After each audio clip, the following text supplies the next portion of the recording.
Hi everyone. Today we're going to be solving the second question of LeetCode Weekly Contest 400. So let's get started. This is a medium level question. Okay. So the question is count days without meetings. Let's read it. You're given a positive integer days representing the total number of days an employee is available for work. You're also given a 2D array meetings of size n, where meetings is representing an interval, start of ith meeting and end of ith meeting. Yeah, inclusive. Okay. Return the count of days when employee is available for work, but no meetings are scheduled. So it's a pretty straightforward question. You're giving the number of days that the employee is available, and you're also given an array of intervals. Each meeting interval is given the form of the starting day of that meeting and ending day of the meeting. And we need to give the number of days where the employee uh, is available for work, but no meeting is scheduled. So, okay, let's look at an example. So we can see here they've given an example, days 10 and 5, 7, 1, 3, 9, 10. So the meetings array has 5, 7, 1, 3, 9, 10. So first we can see that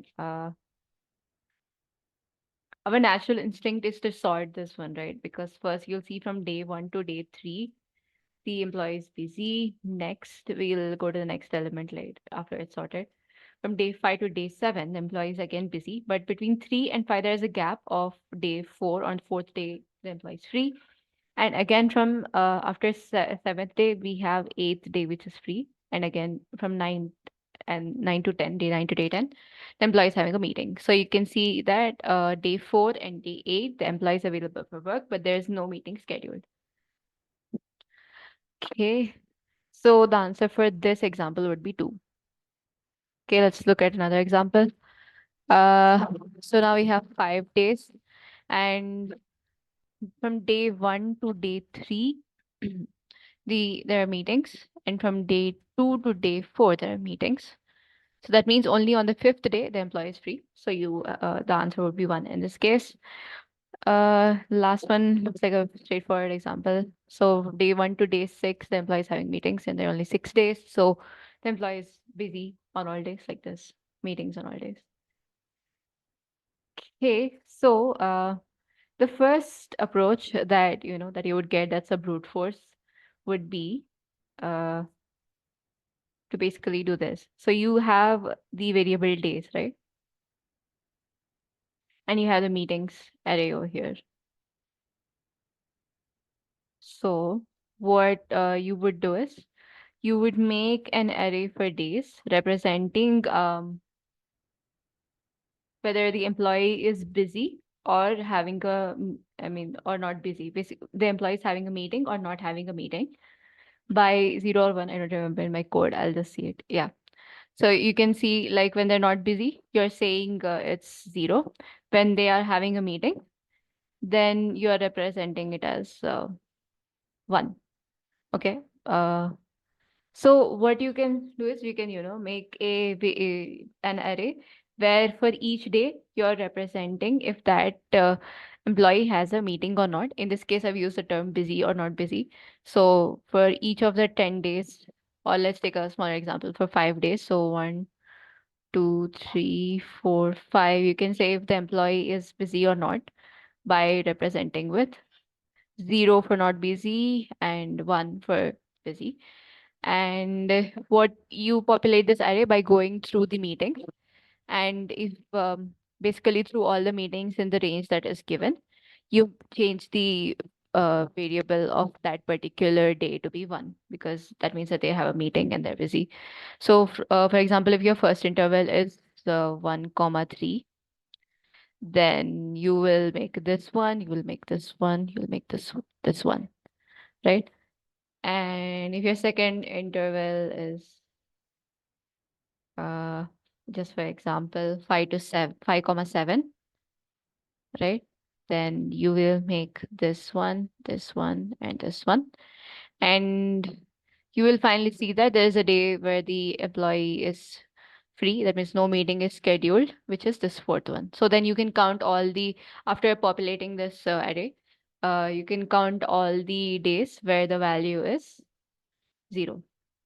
So that will solve the problem, but it will exceed the constraints. I'm just showing it as an example. So you can see the constraint that they've given is that the days value can go up to 10 power 9. And in this case, our solution would be O of days complexity. So that means it would go up to 10 power 9. And as you know, like for 1 second, we cannot exceed like 10 power 6 operations. So because of that, we get a TLE over here. Okay, then the other option is in the beginning only when we discussed it in this way, right? We were like, okay, our natural instinct is to sort it. So let's sort this example. So first we get, based on the first element, okay? First we get 1, 3, then we get 5, 7, then we get 9, 10. Then, what we did, once we identified that this interval, the employee is busy, this is busy, then we try to find the gap between them. What are the days that are in this gap? That those would be the days that the I'll change the color, that the employees having no meetings, right? This gap and this gap. So it would just be nothing but, we'll go meeting by meeting and then subtract this uh, starting of second meeting with the ending of first meeting, and then we'll do a -1 because it would just mean that there's one gap there, right? And then you would similarly find this gap, and then you'll also have to find the gap between the beginning, like day 1 to the starting of the first ever meeting. Because, for example, if this started on day 2, then you would still, the employee would still be free on day 1. And if the meeting ended on day 9, just for example, then they would still be free on the 10th day, right? So you have to also check these gaps, like from the first, uh, from from day 1 to the starting interval of the first meeting and the ending interval of the last meeting to the last day, like, to the number of days in which the employee is available. Okay, so this approach should work, but we have a catch in the question. If you can notice, they said that, uh, yeah, where is it? Yeah, note the meetings may overlap. Now, this is very important. I'll show you with an example how, if you don't consider it or if you miss it, it won't work. So,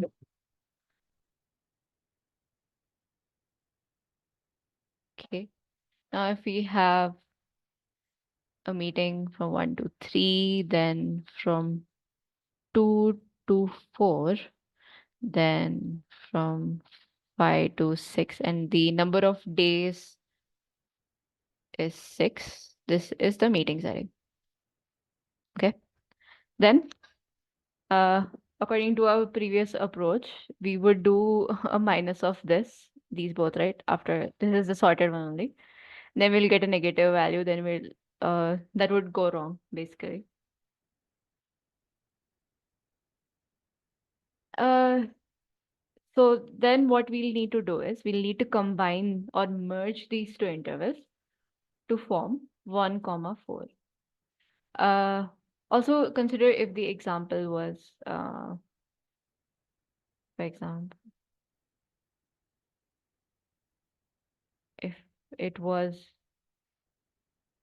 1 to 2 here and 1 to 4 over here, right?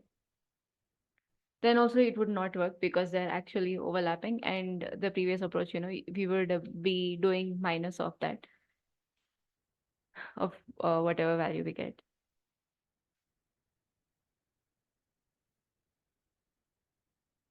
So now that we understood that we have to merge the intervals in this way, this actually is this problem used as the solution of another lead code problem called merge intervals. This is another medium level question on lead code. So in this, basically, you're given a bunch of intervals and you have to return the array such that we've merged all of them. So once you understand that sub-problem merge intervals, how you can solve that, then pretty much this question also becomes easy. So here I'll show you the code. Okay, so our first problem statement is to solve the merge intervals question, right? Which is our sub-problem. So for that, there's a separate function here which I've made that you can see, merge intervals. This is taking an intervals array and returning the merged intervals array. Okay, so the first thing that we're doing is sorting because they've not mentioned anywhere if it's sorted or not. And I'm initializing the merged intervals to the first interval, right? So the entire logic of merge intervals goes like this. Let's try for uh, an example, 1, 3, 2, 6, 5, 8, 9, 12. Sorry, I'm just taking a long example so that you understand. And 11, 15. Okay, so the output of this should be, okay. So you can see this and this is overlapping and this is also overlapping. So all three intervals, these three are overlapping. So the first interval will be 1 comma 8. And then, so 1 comma 8 is not overlapping with 9, 12. But 9, 12, and 11, 15, these two are overlapping because you see that 11 is between 9 and 12, right? So that is what is the overlapping condition. So here also you can see that uh, 2 is between 1 and 3, and 5 is between 2 and 6. So that's the overlapping condition. So for this one, these two are overlapping. So the merged interval will be 9 and 15. Okay, so the approach of it is we're initializing a new array which has all the merged intervals, which is supposed to contain all the merged intervals at the end of this process with the first interval that we see after sorting. So in this case, it'll be 1 comma 3. Then we start looking at the intervals that come from after this. Okay, so uh, from here, because we already looked at this, because that's what we initialize the merged intervals with, right? So what we'll do, we'll add this position in this array, and then we're comparing with this one. Okay. Now what we're checking, if for this interval, whether this interval is overlapping or not. So how will we check that? We will check if 2 is in between 1 and 3, which it is. That means that yes, it is overlapping. Then what we do is that we take the maximum of the ending intervals because that's what would contain all the intervals that are overlapping, right? So we will take the maximum of 3 and 6, which would make it 6. So we'll modify it there and make it 6. Now that we compared these two, we will go to the next element. And again, we'll check the same thing. We will check if 5 is in between 1 and 6, if this interval is overlapping with the interval that we're looking at currently or not. It does. So again, we update the ending interval, ending day, ending interval time to the maximum, which is 8. Now, again, we will go to the next interval. Now, when we're comparing these two, we will notice that 9 is not between 1 and 8. So that means that this doesn't overlap with the interval that we're looking at. So we append that new interval to the merged intervals array. So far this is our array. Now we'll also change the pointer to the newer element.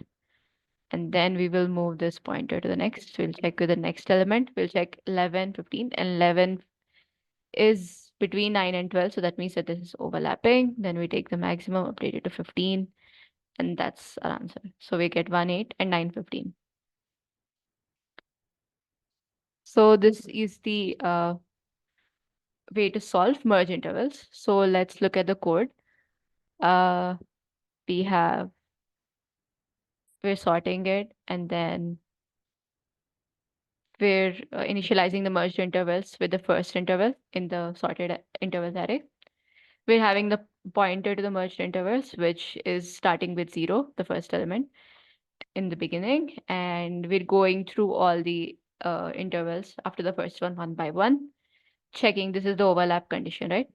Checking if the overlap condition is fulfilled. If it is fulfilled, then we're updating the ending interval, the ending interval time or day, to the maximum of the two that we're comparing, the ith interval or the pth interval, which is from the merged intervals, right? And then if the overlap condition is not fulfilled, then that means that they're not overlapping. So what we're doing is we're moving the pointer to the next position, and we're also appending the current interval that we're looking at, and we're returning the merged intervals at the end. Okay, so uh, that counts as the first part. So after you have the merged intervals, all you're doing is what I explained before, where you are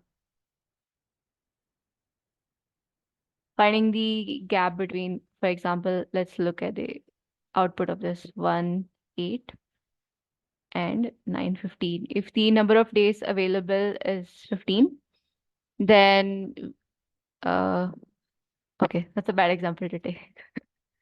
Let's take this example, the one they've given in the question. So 5, 7, 1, 3, 9, 10. There's not exactly, there are no merging, overlapping intervals over here, so there's nothing to merge. But so you get like, if for example there was something to merge, so if we had 1, 4, 7, 10, and the number of days is 11, just for example, for more clarity, we can also say that this is 2. Okay, this is 2.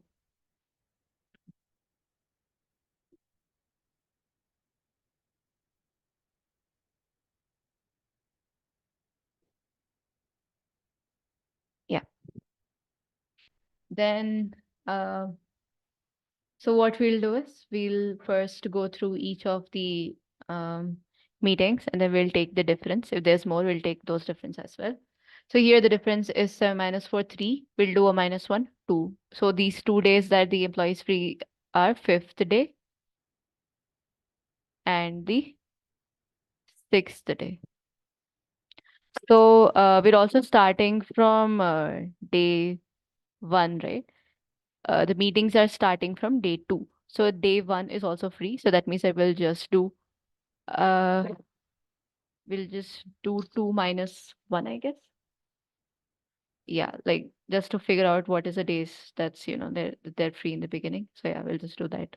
We'll just do the first day minus 1 to get the number of days where they're free in the beginning. And we will do days minus the ending day. Days minus the ending day to get the number of days they're free after the last meeting day, right? So we'll add up all of them. So here in this case, this gap from day 1 to, so day 1 is there free. So 1 plus, here the gap is 3 minus 1, 2, right? 5th and 6th days, 2 plus, and the last one, 11 minus 10, we get again 1. So they're free, they don't have any meetings on 3 plus 1, 4 days. So 4 would be the answer, right? So we do the exact same thing in the code that, like whatever I just explained. First, we're using the merge intervals function to get the merged intervals list. Then we go through each of the meetings now in the merged list. we're initializing the days off. I don't think I should have named it days off. It's just the day where they don't have any meetings. So that we're initializing that to 0. Then we're taking the difference of the um, second meeting, like basically the ith meeting's first element, and I minus meet 1th meeting. Okay, it's just this part. I'll just show you. So when you're taking, so this is the, well, I can't see anything. Yeah, this is I minus 1, and this is I, right? Just focus on this part. So this is I minus, uh, like ith 0 element, and I minus 1th first one. So we're taking the difference of these both, right? So that's just written in the form of code. And then, like I said, the last meeting, this gap that I just explained, uh, this one, the one that you see here, and then this one, we add all of them together, and whatever is the answer, that will return that value, and that will solve it. Oof. Just because of this note that these meetings may overlap, this was a bit hectic to explain, but otherwise it's a simple problem. It's the primary example of you applying previous problems that you've solved into a new problem to solve a new problem. It's like connecting the dots, right? So I hope that my approach and code and everything helped you in understanding this problem more. And if you have any other approaches that you can use to solve this problem, to solve this question, you can let me know in the comments. Thank you for watching. Enormous